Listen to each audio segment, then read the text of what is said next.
नमस्कार, सुदर्शन न्यूज में आपका स्वागत है। मैं हूं मुकेश कुमार और आप देख रहे हैं जवाब तो चाहिए।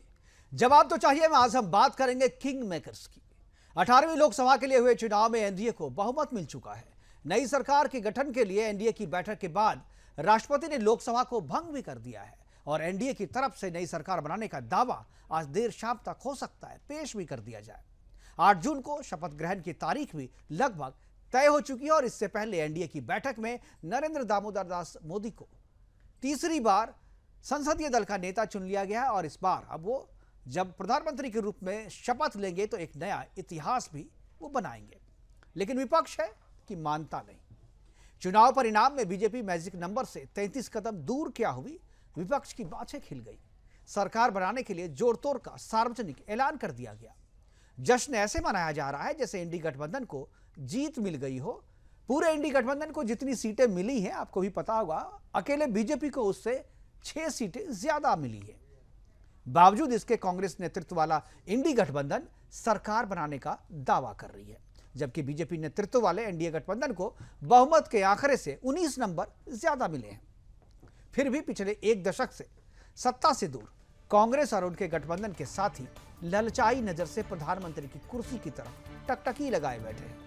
सत्ता का स्वाद चखने के लिए जी लपलपा रहा, इसलिए बैठक दर बैठक किया जा रहा है। एनडीए के घटक दलों को दूत भेजकर संदेश भिजवाया जा रहा है कि प्रधानमंत्री और उप प्रधानमंत्री बना दिया जाएगा। इसके सपने भी दिखाए जा रहे हैं और फिर से देश को अपने रिमोट से कंट्रोल करने की साजिशें भी शुरू हो चुकी है। टूल किट गैंग अपने हथियार के साथ आदेश के इंतजार में है। विपक्ष का दावा है कि उनके पास 234 का जो आंकड़ा है वो बहुमत से बहुत ज्यादा दूर नहीं है और वो 38 सांसदों का जुगाड़ 272 के मैजिक नंबर को पार करने के लिए कर सकते हैं। 38 सांसदों के जुगाड़ के लिए वो एनडीए के पार्टनर नीतीश कुमार, जिनके पास 12 सांसद हैं, और चंद्रबाबू नायडू, जिनके पास 16 सांसद हैं, उनको अपनी ओर मिलाने के लिए प्रयासरत हैं। उनके पास अपने दूत भेज रहे हैं। हालांकि नीतीश कुमार और नायडू जी ने अपनी तरफ से साफ कर दिया है कि वो एनडीए में बने रहेंगे और इंडी गठबंधन के साथ जाने का कोई सवाल ही नहीं है। फिर भी राहुल गांधी ने उम्मीद नहीं छोड़ी है। अब एक नजर डालते हैं, आपको बताते हैं आंकड़ों पे अपने नजर डालते हैं कि एनडीए और इंडी गठबंधन के नंबर कितने कितने हैं। एनडीए के 291 यानी 291 या 292 में बीजेपी के 240 सांसद हैं, टीडीपी के 16 उनमें से हैं और नीतीश कुमार के पास 12, एलजेपी के 5, शिवसेना के 7 और छोटे छोटे जितने भी लोग हैं उनको अगर आप मिला दें तो उनको मिला करके ये नंबर जो है 291 तक पहुंच जाता है, जो बहुमत के आंकड़े से 19 नंबर ज्यादा है। तो दूसरी तरफ अगर बात करें तो इंडी गठबंधन में 234 सांसद हैं, जिनमें से यदि नीतीश कुमार की जेडीयू और नायडू की टीडीपी जुड़ जाए तो एनडीए बहुमत से 7 अंक पीछे चला जाएगा। लेकिन फिर भी इंडी गठबंधन को बहुमत नहीं मिलेगा, वो मैजिक नंबर से फिर भी 10 नंबर पीछे रह जाएंगे। लेकिन इंडी गठबंधन के नेताओं, खासतौर पे राहुल गांधी जी का कहना है कि 10 सांसदों का जुगाड़ भी कर लिया जाएगा, क्योंकि जो 18 सांसद हैं वो अन्य के खाते में हैं, जो अभी किसी भी गठबंधन में शामिल नहीं है। उसके अलावा कुछ इंडिपेंडेंट भी हैं जिनको मिला करके वो अपने नंबरों का जुगाड़ कर लेंगे। और उनका यह भी कहना है कि जब सरकार बन जाएगी तो दूसरे जो छोटे दल हैं जो एनडीए के साथ हैं वो भी उनके साथ मिल सकते हैं। मुंगेरी लाल के हसीन सपनों में हम इस इक्वेशन को पाने के लिए गुना भाग अभी शुरू किया जा रहा है और कल से ही जब से ये नंबर्स आए तब से ये सारी चीजें चल रही है। और किंग मेकर नीतीश कुमार और नायडू की चरण वंदना में दोनों ही पार्टियों के लोग लगे हैं। आज हम चर्चा करेंगे कि क्या किंग मेकर नीतीश कुमार और चंद्रबाबू नायडू बदल पाएंगे पाला। क्या मोदी के तीसरी बार प्रधानमंत्री बनने के रास्ते में यह किंग मेकर अड़ाएंगे रोड़ा। क्या इंडी गठबंधन की सत्ता में वापसी का सपना किंग मेकर करेंगे पूरा, और क्या होगी मोदी सरकार में किंग मेकर की भूमिका। करेंगे चर्चा, और चर्चा के लिए हमारे साथ कुछ मेहमान हैं, उनसे आपका परिचय करवाएंगे और हमारे साथ संविधान विशेषज्ञ भी होंगे, क्योंकि अभी जो इंडी गठबंधन की बैठक खत्म हुई है और जिसके बाद यह कहा जा रहा है कि अब राष्ट्रपति के सामने जो है समर्थन पत्र दिया जाएगा एनडीए के घटक दलों की ओर से, लेकिन अभी तक आधिकारिक तौर पर एनडीए का नेता कौन होगा इसकी घोषणा नहीं की गई है। इस पर हम चर्चा करेंगे, क्या है प्रावधान, संविधान क्या कहता है, चुनाव आयोग क्या कहता है और संसदीय जो नियम है वो क्या कहता है, इन सब पे हम चर्चा करेंगे। लेकिन हमारे पहले अपने मेहमानों से आपका मैं परिचय करा दूं। हमारे साथ बातचीत को आगे बढ़ाने के लिए संजय कछुआ है, राजनीतिक विश्लेषक है, और संविधान विशेषज्ञ के रूप में आज हमारे साथ मधु मुकुल त्रिपाठी जी हैं, वरिष्ठ अधिवक्ता है, सुप्रीम कोर्ट में प्रैक्टिस करते हैं। आकाश जिंदल अर्थशास्त्री है, बाजार के भाव तो को बताएंगे, वही बताएंगे। हालांकि आप समझ रहे होंगे कि आकाश जिंदल जी को हमने क्यों जोड़ा है, मैं आकाश जिंदल को क्यों जोड़ा हूं, आपको नहीं, जब चर्चा पूरा देखेंगे तो आपको पता चलेगा। क्योंकि इन ये जो सारे राजनीतिक उलटफेर हो रहे हैं उससे बहुत बड़ा फर्क जो है वो मार्केट पे पड़ा है। मार्केट पे फर्क पड़ेगा तो आपको और हमको भी सोचना पड़ेगा, इसलिए हमने आकाश जिंदल जी को जोड़ा है। वो बताएंगे कि क्या फर्क पड़ा है और कैसे इसे संभला जाएगा। और इसके अलावा हमारे साथ जो है सुरेंद्र स्वामी जी हैं, राजनीतिक विशेषज्ञ के तौर पे हमारे साथ जुड़े हुए हैं। संजय कछवाहा जी अभी नहीं जुड़े, थोड़ी देर में वो जुड़ेंगे। लेकिन चर्चा की शुरुआत जो है मैं राजेंद्र स्वामी जी से करना चाहूँगा, सुरेंद्र स्वामी जी से, माफ़ कीजिएगा, सुरेंद्र स्वामी जी से। सुरेंद्र जी, ये जो सारी चीज़ें चल रही है, कल से भी हम लोग चर्चा कर रहे हैं, रिजल्ट निकलने के दौरान, एग्जिट पोल के दौरान, सारी चीज़ें जो आंकड़े बीजेपी ने पहले अपने लिए टारगेट रखा था वो टारगेट अचीव नहीं कर पाया, लेकिन गठबंधन सरकार बनाने से जो मैजिक नंबर है उससे काफ़ी आगे निकल चुकी है और कायदे से सरकार वो बना लेगी, उसमें कहीं कोई दिक्कत नहीं आ रही है। बावजूद इसके जो इंडी गठबंधन सपने पाल रहा है और जिस तरीके से नीतीश कुमार और चंद्रबाबू नायडू पर डोरे डाले जा रहे हैं, मैं चाहूँगा कि इस पे आपका कमेंट हो। क्या आपको लगता है कि ऐसी स्थिति में, अभी जो भी राजनीतिक परिस्थिति है, ऐसी स्थिति में नीतीश कुमार और नायडू जो है वो क्या पाला बदल सकते हैं? क्या इंडी गठबंधन की सरकार जो है बन सकती है? नहीं, देखिए कि नीतीश कुमार और चंद्रबाबू नायडू, टीडीपी और जेडीयू दोनों ही मोदी जी के एनडीए के नेतृत्व में चुनाव लड़े हैं और उन्होंने कहा भी है कि भाई अगर हम एनडीए में नहीं होते तो हम फिर चुनाव कहाँ लड़ते, अलग ही लड़ते। बिल्कुल। तो एक बात तो ये स्पष्ट है कि उनके साथ है। अब दूसरी बात ये है कि आप डोरे डालेंगे तो अब एक हो तो आप डोरे डाल लेंगे। मान लीजिए आप नीतीश को कह देते हैं कि भाई हम आपको प्रधानमंत्री बना देते हैं, आप आ जाइए, तो वो चले जाते हैं, तो फिर चंद्रबाबू नायडू क्यों जाएंगे? अगर वो चंद्रबाबू नायडू को ऑफर कर देते हैं तो फिर नीतीश वहां जाकर क्या करेंगे? और एक के जाने से सरकार गिरेगी, मतलब बहुमत कम होगा नहीं। और अगर एक जाता है तो फिर आपको क्या गारंटी है जेडीयू की कि जेडीयू की पार्टी का क्या होगा? फिर वाईआरसीपी और जो दूसरे दल हैं जो अभी अलग हैं, हो सकता है वो सामने आ जाएंगे, चलिए हम आपको सपोर्ट कर देते हैं। ऐसे हालात में हो सकता है कि उद्धव ठाकरे ही ये कह दे कि आइए हम ही आपको समर्थन कर देते हैं, आप हमें ले लीजिए, पिछली बातों को भूल जाइए। तो राजनीति में अगर गुणा भाग करना है तो कुछ भी करे, लेकिन ये एक हकीकत है कि जो इंडिया अलायंस है, इनकी जो कोशिश थी वो आधी नाकाम हो गई और आधी उन्होंने भाजपा को पूर्ण बहुमत से रोक दिया यूपी में, ये इसमें कोई दो राय नहीं है। लेकिन फिर भी जनता ने पूर्ण बहुमत का जनादेश एनडीए को दिया है, क्योंकि ये प्रीपोल अलायंस था। इसमें लोग मिलके लड़े थे, एक दूसरों से सीट एडजस्टमेंट करे थे, एक दूसरे के खिलाफ नहीं लड़े थे। तो ऐसी स्थिति में इनको तोड़कर जाने से वहाँ क्या मिलेगा? आप प्रधानमंत्री वहाँ बनेंगे, कितने दिन रहेंगे, बाद में क्या हालत होगी? यहाँ कम से कम ये है कि भाई बीजेपी की 240 एक पार्टी की सीटें हैं, उस एक पार्टी में आप इनके साथ रहते हैं तो अपना बार्गेन भी कर सकते हैं, अपने राज्य के लिए भी डिमांड अपनी पूरी करा सकती हैं, अपनी पार्टी को भी मजबूत कर सकते हैं और 5 साल निकाल सकते हैं। बिल्कुल। इंडी गठबंधन में क्या है, 99 कांग्रेस की है, थोड़ी सी ममता की है, थोड़ी सी मतलब वहां तो आप 20-30 के लेवल में बहुत सारी पार्टीज हैं। बिल्कुल। और दूसरा ये है कि जो ये कह रहे हैं कि भाई उद्धव ठाकरे क्यों जाएंगे, तो आप देखिए उद्धव ठाकरे अभी तक किंग थे वहां पे, मुख्यमंत्री भी बने, सबसे बड़ी पार्टी थी उन तीनों में। अगर वहां पे हम देखें तो एनसीपी, कांग्रेस और उद्धव ठाकरे की जो सेना थी वो सबसे बड़ी दल थी। अब वो जब चुनाव लड़े हैं लोकसभा का तो वो नहीं रहे सबसे बड़े, सबसे बड़ी कांग्रेस हो गई। जिस कांग्रेस के पास महाराष्ट्र में लोकसभा में 1 सीट थी, आज उनके पास 13 सीट हो गई। और उद्धव ठाकरे जब उन्होंने शुरुआत की थी तो 18 सीट थी, आज उनकी 9 सीट रह गई। उनको खुद को लग रहा है कि विधानसभा के चुनाव में कांग्रेस उनको आगे नहीं बढ़ने देगी, तो उनको तो कोई उम्मीद नहीं है कि विधानसभा का चुनाव हुआ तो वो मुख्यमंत्री भी बन पाएंगे, और उनको ये भी उम्मीद नहीं है कि केंद्र में अब उनको कुछ मिलेगा। तो ऐसी स्थिति में लोग कह रहे हैं कि सबसे पहले तो उद्धव ठाकरे छोड़ के इंडिया अलायंस से आ जाएंगे भाजपा में। तो इस तरह की ये संभावना है। बिल्कुल बिल्कुल। एक चीज़ और मैं जानना चाहता हूँ, हमारे साथ मधु मुकुल त्रिपाठी जी हैं, थोड़े कम समय के लिए मैंने इनको जोड़ा है। मधु जी, ये जो चीज़ें चल रही है तो ठीक है, एनडीए ने बहुमत प्राप्त किया है, सरकार बनाने की ओर अग्रसर है, आज एनडीए की बैठक भी हुई है और समर्थन पत्र देने की बात करें, लेकिन ये सारी चीज़ें जो है सोर्स के से लोग जो है बता रहे हैं। उन आधिकारिक तौर पे अभी एनडीए का कोई नेता जो है वो सामने आकर के नहीं बता रहा है कि हमारी बैठक हुई थी, ना ही कोई ट्वीट है, ना ही कोई आधिकारिक प्रेस रिलीज दिया गया है, ना ही कोई सामने आके कह रहा है कि एनडीए की बैठक हुई और हमने इनको नेता चुना है और अब हम समर्थन पत्र दे रहे हैं। ये क्या आपको लगता है कि ये कहीं ना कहीं कुछ मेसी है, कहीं ना कहीं कुछ साजिश चल रही है या कुछ मामला है जो कहीं अटका हुआ है?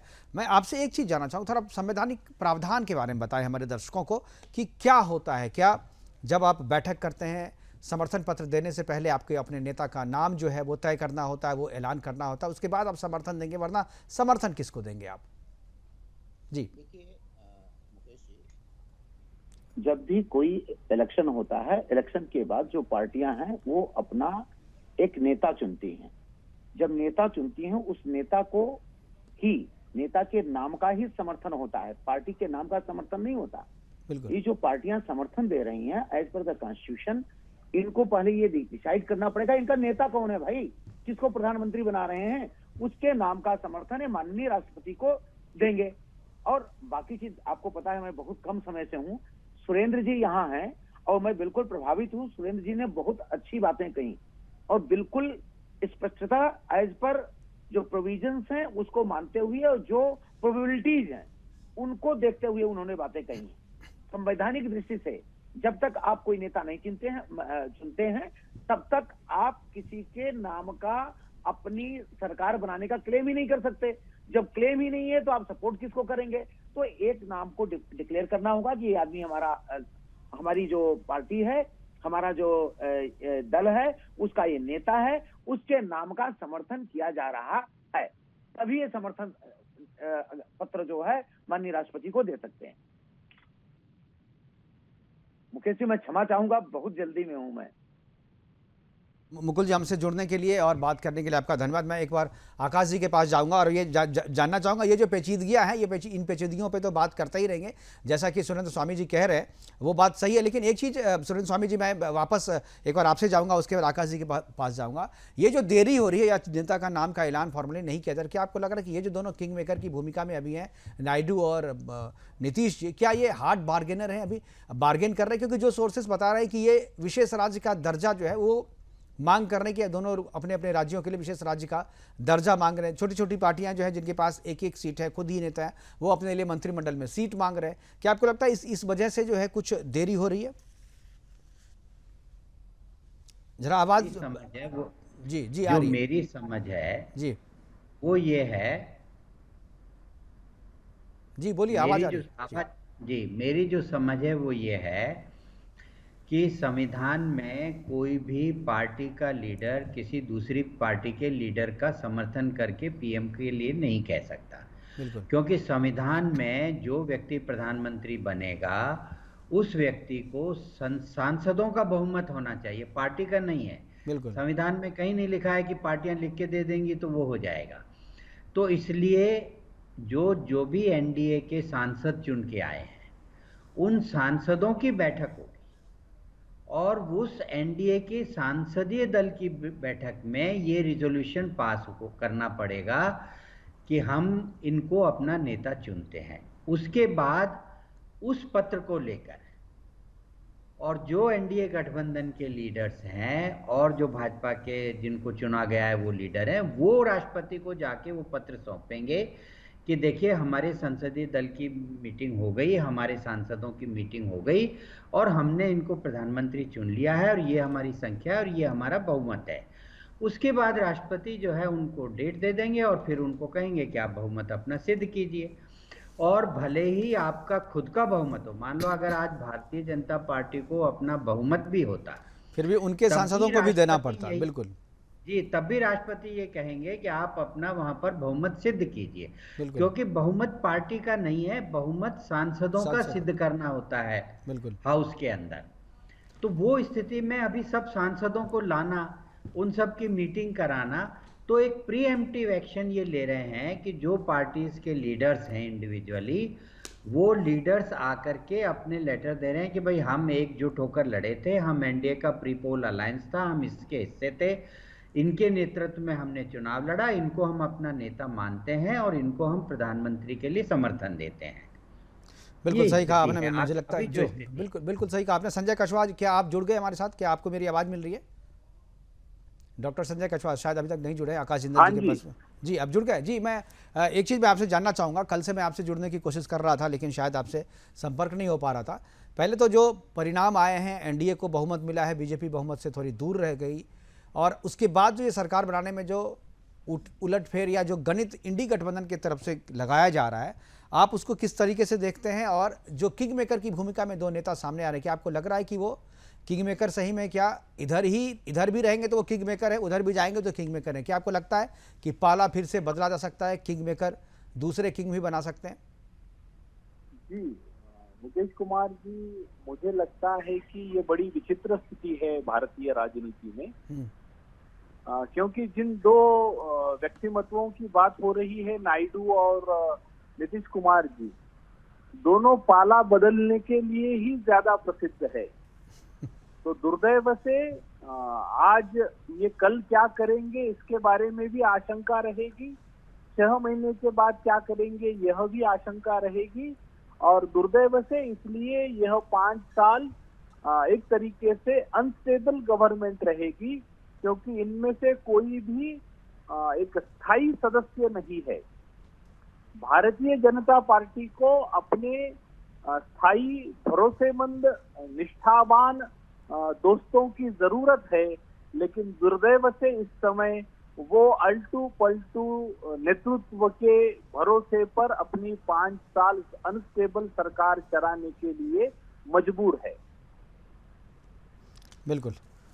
अब आकाश जिंदल जी के पास मैं एक बार जाना चाहता हूँ। आकाश जिंदल जी, इस पूरे घटनाक्रम को बाजार किस तरीके से देखता है? चूंकि आप बाजार के एक्सपर्ट हैं, और बाजार में भी जब चुनाव के दौरान ही मैंने देखा 20 मिनट में 20 लाख करोड़ धड़ाम हो गया, 20 लाख करोड़ का नुकसान हो गया। अब तो वो आंकड़ा जो है और भी पार हो गया। जब तक ये सरकार बनती है तब तक बाजार का क्या हाल रहेगा, और बाजार के इस बिगड़े हालात से हमारे और आपके हालात कैसे होंगे?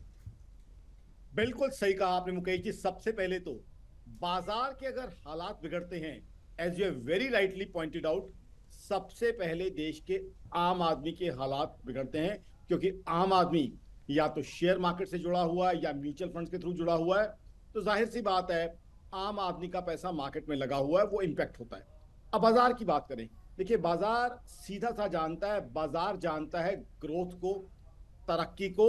और आपके सामने कुछ डेटा रख दूं, बाजार ने देखा है, इकोनॉमी ने देखा है, प्रधानमंत्री मोदी के जो लीडरशिप रही है 10 साल, उसके अंदर किस तरीके से इकोनॉमी ने तरक्की की है। अब आपको बताऊं हुआ क्या है मुकेश जी, बड़ी एक इंटरेस्टिंग चीज हुई है। अब इलेक्शंस की इतनी चर्चा चल रही थी, उसके बीच में इकोनॉमी का कुछ बहुत बढ़िया डेटा, बहुत बढ़िया अचीवमेंट्स पिछले कुछ दिनों में आई हैं, जो कि शायद दबके रही क्योंकि इलेक्शंस की चर्चा आगे चल रही थी। अब सबसे पहले आपको बता दूं, जीडीपी ग्रोथ, अभी 2 दिन पहले डेटा आया है, प्रधानमंत्री मोदी के नेतृत्व में जीडीपी ग्रोथ 2023-24 का 8.2%, जो दुनिया में बड़ी बड़ी इकोनॉमीज हमारे मुकाबले में ढीली पड़ गई हैं। और बड़ी बड़ी इकोनॉमीज की बात मैं क्या कर रहा हूं, America, China, Germany, Japan, 8.2% GDP growth है 2023-24 फाइनेंशियल ईयर की। और 2024 का फर्स्ट क्वार्टर जनवरी टू मार्च जो मोदी गवर्नमेंट के अंडर ही था, उसमें 7.8% जीडीपी ग्रोथ रही है। अगेन दुनिया की फास्टेस्ट जीडीपी ग्रोथ है बड़ी इकोनॉमीज में से।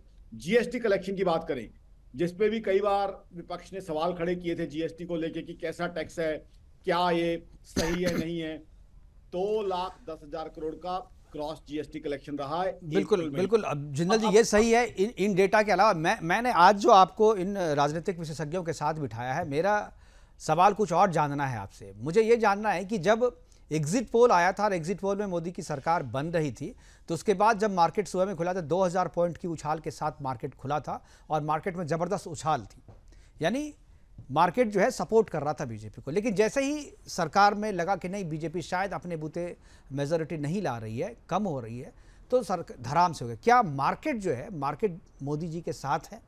और अगर सरकार मोदी जी की नहीं बनी तो मार्केट की स्थिति यही रहेगी। मैं चाहता हूं कि मार्केट का राजनीति से कनेक्शन क्या है, सरकार से कनेक्शन क्या है? मैं इस पे आपकी और हमारे जो दोनों पॉलिटिकल एनालिस्ट हैं, मैं उनसे भी चाहूंगा कि इस नजरिए से थोड़ा बताएं हमें। जी मैं उसी पे आ रहा था मुकेश जी। जी मार्केट्स क्या है, इकोनॉमी को देखते हैं। अब मार्केट्स का क्या कनेक्शन है? अब देखिए, सबसे पहले, अब आपने 2 दिन की बात की, लेकिन तीसरा दिन भी इसमें ऐड करूंगा मैं। सबसे पहले मंडे जब एग्जिट पोल आई थी तो मार्केट में बहुत अच्छी ग्रोथ आई। तो यानी मार्केट ये मान रही थी कहीं ना कहीं कि अगर नरेंद्र मोदी साहब प्रधानमंत्री बनते हैं तो इकोनॉमी की ग्रोथ होगी, इसीलिए मैं आपको डेटा दे रहा था। और इकोनॉमी की ग्रोथ होगी तो मार्केट्स बढ़ेंगी जी। अब सेकंड डे जब रिजल्ट्स आ रहे थे और क्लैरिटी नहीं थी, डाउट्स खड़े हो गए थे, तरह तरह के ओपिनियंस आ रहे थे, तो मार्केट धड़ाम हो गई। अब जब कल शाम से तीसरी चीज आई है कि हाँ, नरेंद्र मोदी साहब की सरकार बनेगी और उनके जो एनडीए के साथी हैं वो उनका साथ देंगे, मार्केट दोबारा उठ गई है। तो मार्केट क्लियरली दिखा रही है, आज जो है मार्केट 2300 पॉइंट फिर अप है। तो पहले दिन जब नरेंद्र मोदी साहब की सरकार बनने की संभावना थी, एग्जिट पोल्स के हिसाब से मार्केट अप रही। अगले दिन जब एक्चुअल रिजल्ट्स आए, अनसर्टेनिटी आई, डाउट्स आए कि मोदी साहब की सरकार बन पाएगी कि नहीं, तो मार्केट धड़ाम हो गई। तीसरे दिन जब संभावनाएं ज्यादा स्ट्रांग हो गई कि हाँ, मोदी साहब की सरकार बन सकती है, प्रधानमंत्री मोदी साहब के जो भाषण है उसको देख के या अलायंस के पार्टनर्स का देख के कि वो साथ रहेंगे, आज मार्केट फिर अप हो गई है। तो ये क्लियरली दिख रहा है कि नरेंद्र मोदी साहब की सरकार मार्केट्स चाहती है। और मार्केट्स क्यों चाहती हैं, वही डेटा मैं आपको दे रहा था। बिल्कुल। अगर जिंदल जी, अगर ये जो अभी किंग मेकर में 2 नेताओं की भूमिका आ रही है, अगर ये सरकार बनने में डिले हुआ तो मुझे लगता है फिर मार्केट उससे भी अप डाउन होगा। मार्केट तो देखिए बहुत सेंसिटिव है। मार्केट तो बहुत जल्दी घबराती है, बहुत जल्दी जो है रिएक्ट करती है और बहुत जल्दी जो है घबराहट का शिकार होती है, इसमें कोई शक नहीं है। अगर डाउट्स बढ़ते हैं या कल को सवाल खड़े हो जाते हैं, पॉलिटिक्स तो पॉलिटिक्स ही है, कि होगा नहीं होगा या कुछ इस तरह की स्टेटमेंट्स आ जाती हैं, तो मार्केट में दोबारा घबराहट आ सकती है।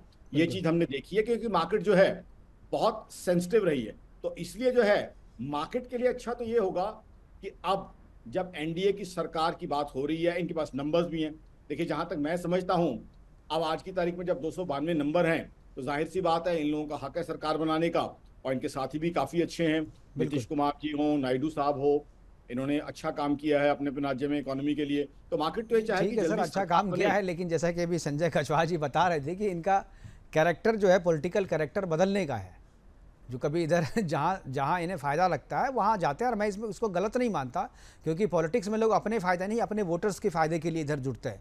तो जहाँ सत्ता होगी, जहाँ उन्हें लगेगा कि हम अपने क्षेत्र की तरक्की कर सकते हैं, अपने लोगों की तरक्की करा सकते हैं, वहाँ उसी गठबंधन के साथ नेता जुड़ते हैं। तो मैं इसे गलत नहीं मानता, क्योंकि डेमोक्रेसी है, कोई अपने तरीके से जो है फैसले लेने के लिए स्वतंत्र है। स्वामी जी के पास मैं एक बार जाना चाहूँगा। स्वामी जी, राजनीति का असर मार्केट पे तो हम लोग देख रहे हैं, लेकिन क्या मार्केट का असर भी राजनीति पे होता है?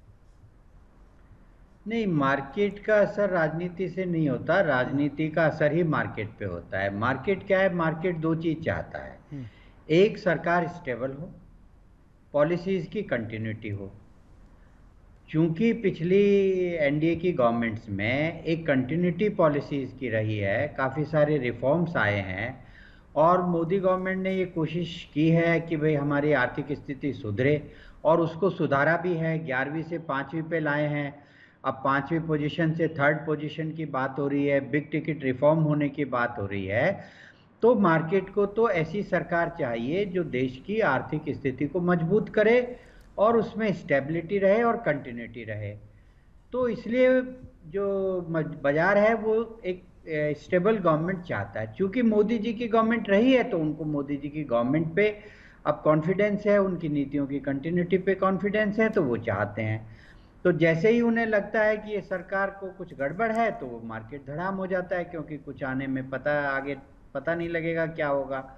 तो ये है, ये मतलब ये ऐसा नहीं है कि मार्केट से राजनीति तय होती है। मार्केट से राजनीति तय नहीं होती, राजनीति से ही मार्केट तय होती है। बिल्कुल। संजय कछवाहा जी, आपके भी कमेंट चाहूँगा कि आज मैं बहुत छोटा प्रोग्राम कर रहा हूँ, क्योंकि प्रोग्राम यदि लंबा होगा तो क्योंकि बातें अभी जो है साफ नहीं है। एनडीए की बैठक जो है हो चुकी है, लेकिन उसमें अभी तक जो है नेता का नाम जो है आधिकारिक तौर पे जो है घोषित नहीं किया गया, इसलिए लोगों की शंका बढ़ रही है। फिर इधर इंडी गठबंधन की बैठक भी शुरू है, वो भी चल रही है। उस बैठक से क्या निकल के आता है, उसके बाद जो किंग मेकर में जिन नेताओं का नाम लिया जा रहा है उनकी भूमिका क्या है, वो भी अभी तक खुल करके मीडिया के सामने या किसी भी तरीके की बात जो है उनकी तरफ से या उनके नेता की तरफ से अभी तक कुछ भी सामने नहीं आया है। कल कह रहे हैं कि 8 तारीख या 11 तारीख को जो है शायद शपथ ग्रहण समारोह हो, लेकिन शपथ ग्रहण समारोह जब तक तिथि आधिकारिक तौर पर घोषित नहीं हो जाती है तब तक जो है हम लोग उसका ऐलान भी नहीं करने जा रहे हैं। कछवाहा जी, आपको क्या लगता है मार्केट में ये जो उछाल है, क्या मार्केट भी हमारी और आपकी तरह सोच रहा है कि भाई अभी स्थिति साफ नहीं है, जब तक स्थिति साफ नहीं हो जाती है तब तक इसी तरह उथल पुथल बची रहेगी? जी मुकेश कुमार जी, मुझे लगता है कि दोनों का एक दूसरे के ऊपर हमेशा असर होता है जी। यानी बिजनेस सेक्टर जो होता है, अगर आप ठीक तरीके से देखेंगे तो आज की राजनीति भी बहुत बड़े प्रमाण में बहुत बड़ा पैसे के ऊपर भी डिपेंड है। एक एक लोकसभा के उम्मीदवार का रियल टाइम अगर आप पूरा खर्च देखेंगे तो आंखें फटी रह जाएंगी। तो अलग अलग बिजनेस सेक्टर्स और फैमिलीज अलग अलग लोगों को सपोर्ट भी करते हैं और उसका बहुत सारा असर 100% राजनीति पर होता है। इलेक्टोरल बॉन्ड हो या बाकी चीजें हो, राजनीतिक पार्टियों को सबसे बड़ा आर्थिक डोनेशन देने वाले भी बिजनेस सेक्टर ही होता है और जिसके ऊपर राजनीति का और चुनावों का असर होता है। दूसरा, 100% कौन सत्ता में आता है इसका असर बिजनेस पर जरूर होता है, क्योंकि बिजनेस वाले सभी लोग चाहते हैं कि स्टेबल गवर्नमेंट हो ताकि पॉलिसीज स्टेबल हो और गवर्नमेंट में वो लोग आए जो बिजनेस सेक्टर को प्रेरणा देते हो, उनका ख्याल रखते हो, उनके लिए इंफ्रास्ट्रक्चर डेवलप करते हो, उनके लिए पॉलिसीज बनाते हो, उनके लिए बैंकिंग के ठीक तरीके से चीजें बनाते हो, उनके लिए income tax, 24 hours electricity supply, 24 hours water supply, skilled labour. तो ये एक बहुत लंबी प्रोसीजर होती है और ये जो हमेशा करते हैं उन पॉलिटिकल पार्टीज के फेवर में हमेशा बिजनेस कम्युनिटी रहती है और जैसे जैसे उस तरीके के लोग सत्ता में आते हैं तो शेयर मार्केट में उछाल मिलती है। तो हम सब लोगों को हमेशा ही हमारे देश के इंडस्ट्री का ख्याल रखना पड़ेगा, चाहे राजनीतिक लोग हो और बाकी सभी को। और ये भी मैं अवश्य आखिरी बार याद करवाता हूं कि बिजनेस कम्युनिटी का असर भी राजनीति पे होता है, क्योंकि राजनीतिक दलों को और उम्मीदवारों को बहुत बड़ा आर्थिक स्रोत बिजनेस कम्युनिटी से ही मिलता है। धन्यवाद। बिल्कुल बिल्कुल, धन्यवाद आपका भी संजय कछवाहा जी, डॉक्टर संजय कछवाहा और सुरेंद्र स्वामी जी और आकाश जिंदल जी, आपका हमारे साथ जुड़ने के लिए और अपनी बातें हमारे साथ साझा करने के लिए। किंग मेकर पर आज चर्चा कर रहे थे। किंग मेकर के रूप में नीतीश कुमार और चंद्रबाबू नायडू का जो नाम सामने आ रहा है वो एनडीए की तरफ रहे या इंडी गठबंधन की तरफ रहे, अगर ये जिसकी तरफ रहते हैं सरकार उन्हीं की बनती है। बिहार में भी नीतीश कुमार की यही भूमिका है, जिधर रहेंगे उधर ही सरकार बनेगी। अब इनकी भूमिका केंद्र में भी वही हो गई है इस रिजल्ट के बाद से कि जहां पर ये दोनों रहेंगे। लेकिन यहाँ क्या है, नीतीश कुमार के शेयर में थोड़ा बंटवारा कर दिया है नायडू ने। नायडू 16 सीटों के साथ है, 12 सीटों के साथ नीतीश कुमार हैं और ये दोनों जिस किसी भी गठबंधन में रहेंगे सरकार उन्हीं की बनेगी। इसीलिए इसे हम किंग मेकर कह रहे हैं। अभी नीतीश कुमार और चंद्रबाबू नायडू जो है अभी तक इंडी गठबंधन के साथ है। आज जो एनडीए की बैठक हुई है उसमें प्रधानमंत्री मोदी को फिर से नेता चुन लिया गया है और कल जो है शायद शपथ ग्रहण से पहले, शपथ ग्रहण की तारीख अभी तय नहीं हुई, लेकिन कल जो है अपना समर्थन पत्र जो है एनडीए के सारे नेता जो है राष्ट्रपति को सौंपेंगे। उसके बाद शपथ विधि की जो है तारीख तय होगी और जैसा कि सोर्सेज बता रहे हैं कि 8 तारीख को यानी शनिवार को या नहीं तो मंगलवार को नए प्रधानमंत्री यानी तीसरी बार प्रधानमंत्री मोदी जो है इतिहास रचेंगे, तीसरी बार लगातार प्रधानमंत्री पद की शपथ लेकर। फिलहाल अभी के लिए इतना ही, दीजिए इजाजत। लेकिन देखते रहिए सुदर्शन न्यूज, क्योंकि हर एक अपडेट पॉलिटिकल हो या बाजार का हो या हिंदूवादी खबर, हर एक खबर की पहली अपडेट हम आपको अपने यहाँ दिखाते रहेंगे। जाइएगा कहीं नहीं, अभी के लिए इतना ही, दीजिए इजाजत। नमस्कार।